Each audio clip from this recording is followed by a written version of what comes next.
The crowds are back, enjoying the sunshine for a show where some scenes will have changed little since the first agricultural show in 1872.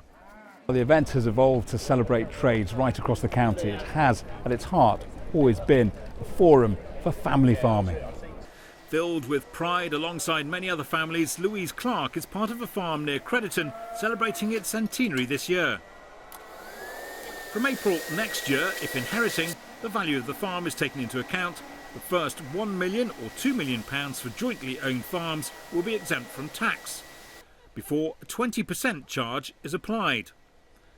They're saying that a lot of people won't be hit by it on the smaller farms, but if you actually take everything into account of it, you will end up over that threshold. And if something tragic happens, which unfortunately in this industry can happen overnight, there's going to be a lot of small farms sold.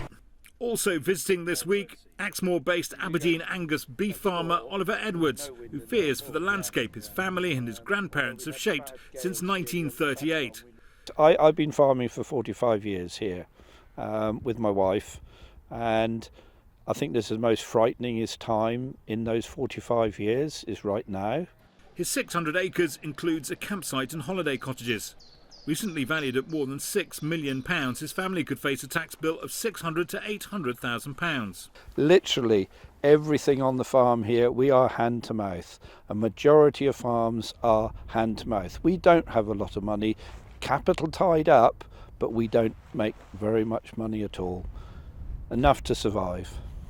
And that's even with the holiday cottages and the campsite?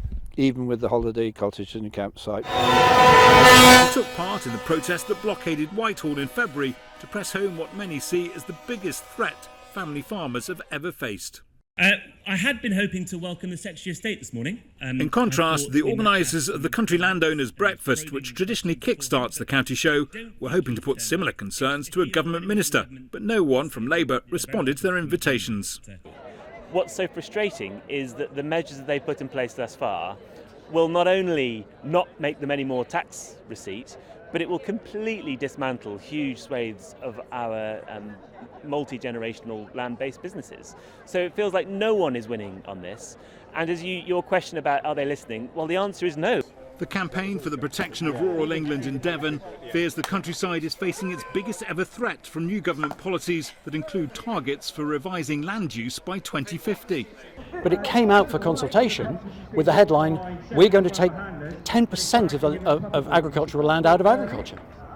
And instead we're going to put housing on it, we're going to put solar farms on it, we're going to rewild it.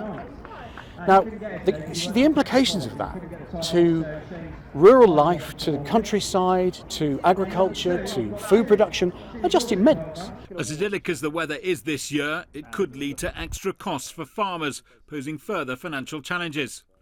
The county show remains a social highlight, bringing everyone from towns, cities and rural communities together. But there are fears that new government policies could lead to greater divides. Richard Lawrence, ITV News.